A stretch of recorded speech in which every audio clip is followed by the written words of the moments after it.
নমস্কার বন্ধুরা, রান্নার রং বাহারিতে সকল বন্ধুদের স্বাগত জানিয়ে আবারও ফিরে এসেছি নতুন রেসিপি নিয়ে। তো আজকের রেসিপিটা এটা চিকেনের রেসিপি। খুব সহজভাবে আর টেস্টিভাবে এই রেসিপিটি হবে। তো আজকে বানাবো সিম্পল চিকেন কারি। তো চলুন, চিকেন নিয়ে নিয়েছি এখানে তার জন্য, আর নিয়েছি এখানে আলু। তো আলুটা আপনারা দিতেও পারেন, না দিতে পারেন। তো এখানে নিয়েছি মশলা, আদা, রসুন, পেঁয়াজ, টমেটো, কাঁচা লঙ্কা, এগুলো সবগুলো দিয়ে একটা পেস্ট বানিয়ে নেব। এদিকে নিয়েছি টক দই, হলুদ গুঁড়ো, জিরে গুঁড়ো, কাশ্মীরি লঙ্কা গুঁড়ো, নুন। এটা ম্যারিনেট করব মাংসর সঙ্গে। তো প্রথমে টমেটো, পেঁয়াজ, আদা, রসুন, কাঁচা লঙ্কা দিয়ে একটা মিহি পেস্ট তৈরি করে নেব। তো এখানে আমি মাংসর পরিমাণ অনুযায়ী মশলা নিয়েছি, আপনারাও তাই নিয়ে নেবেন। এখানে টক দইটা সঙ্গে মশলাগুলোকে হাতে করে একটু মিশিয়ে নিচ্ছি। তারপরে মাংসর টুকরোগুলো দিয়ে ভালো করে ম্যারিনেট করে নেব।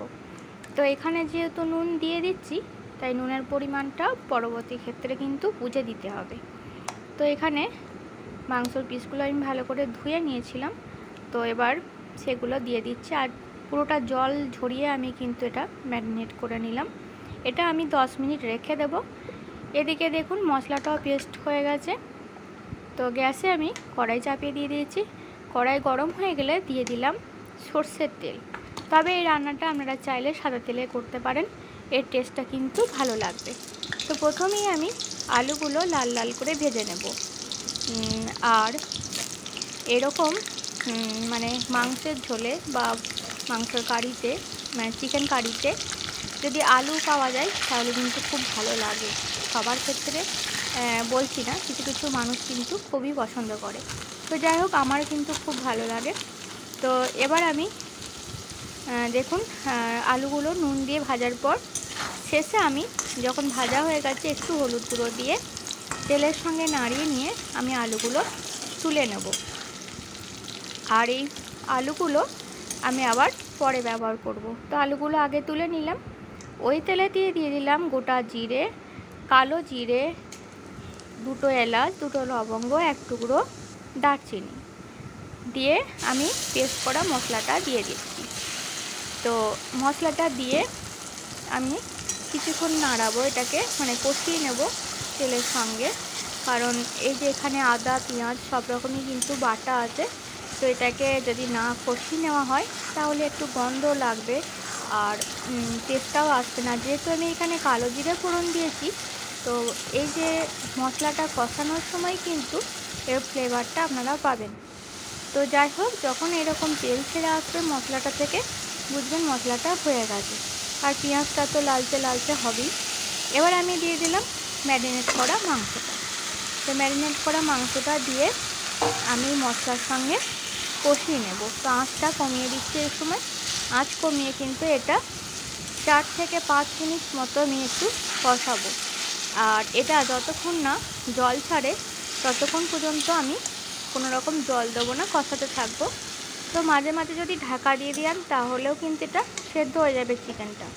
তো এবার আমি এর সঙ্গে দিয়ে দেবো আলুগুলো, তাহলে মাংসর সঙ্গে সঙ্গে আলুটাও সেদ্ধ হয়ে যাবে।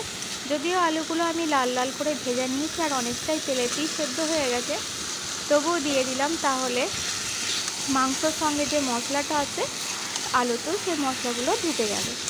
তো দিয়ে এটাকে আমি আবারও 2 মিনিট মতো একটু কষিয়ে নেব। তারপরে আমি ঢাকা দিয়ে দেবো। ঢাকা দিয়ে দিলে এতে যে চিকেনের যে দইটা মাখিয়েছিলাম তার থেকে জল ছাড়বে আর চিকেনটা অনেকটাই সেদ্ধ হয়ে যাবে। তো আবার ঢাকা দিয়ে আমি কিছুক্ষণ রেখে দেব। যখন দেখব যে জল ছাড়ছে তখন আমি ঢাকনাটা খুলে দেবো। এই যে দেখুন অনেকটা জল বেরিয়ে এসেছে। আর যদি আপনাদের জল না ছাড়ে তাহলে একবার চেক করে নেবেন। আর যদি না জল ছাড়ে, তাহলে যদি লেগে যায় তাহলে একটু জল দিয়ে আবার একটু ঢাকা দিয়ে কষিয়ে নেবেন। তো আমি এভাবে কষিয়ে নিচ্ছি। আর তলাটা একটু লেগে গেছিলো, ওপরটা জল বেরোলো, তলাটা একটুখানি লেগে গেছিলো, তাই তাড়াতাড়ি করে নেড়ে নিচ্ছি। আর এর মধ্যেই জলটাকে পুরো মানে শুকিয়ে নেব। তো শুকনো শুকনো করে কিন্তু ভালো করে একটু সময় নিয়ে মাংসটা কষাতে থাকবো, তাহলে মাংসটা ভালো করে হয়ে যাবে। আর তারপরে আমি দেব জল, পুরোপুরি সেদ্ধ হয়ে যাবে জলটা দিলে। আলুটা কিন্তু প্রায় 80% সেদ্ধ হয়ে গেছে, আমি চেক করলাম। তো আর কিছুটা হলেই হয়ে যাবে। তো এখানে খুব একবারে বেশি পরিমাণ জল দিলে হবে না, অল্প পরিমাণ জল দিয়ে দেব, দিয়ে এটাকে সেদ্ধ করতে দেব। মাংসটা কিন্তু এই রান্নার পদ্ধতিটা কিন্তু খুবই সহজ, কিন্তু এর টেস্টটা খুব ভালো লাগবে। যদি সম্ভব হয় একবার তৈরি করে দেখবেন। তো যখন সেদ্ধ হয়ে যাবে সবটাই, মানে ফুটে উঠবে, আর চেক করে নেবেন নুন মিষ্টিটা ঠিক আছে নাকি, মানে নুন ঝালটা। তারপর আমি দিয়ে দিলাম একটু ধনেপাতা কুচোনো। এরপর আমি কম আঁচে 2 মিনিট মতো রেখে দিয়ে আঁচটা বন্ধ করে দেব, কারণ মাংসটা রেডি হয়ে গেছে। তো বন্ধুরা, আপনাদের কেমন লাগলো সিম্পল চিকেন কারিটা অবশ্যই জানাবেন কমেন্টে। সবাই ভালো থাকবেন, সুস্থ থাকবেন।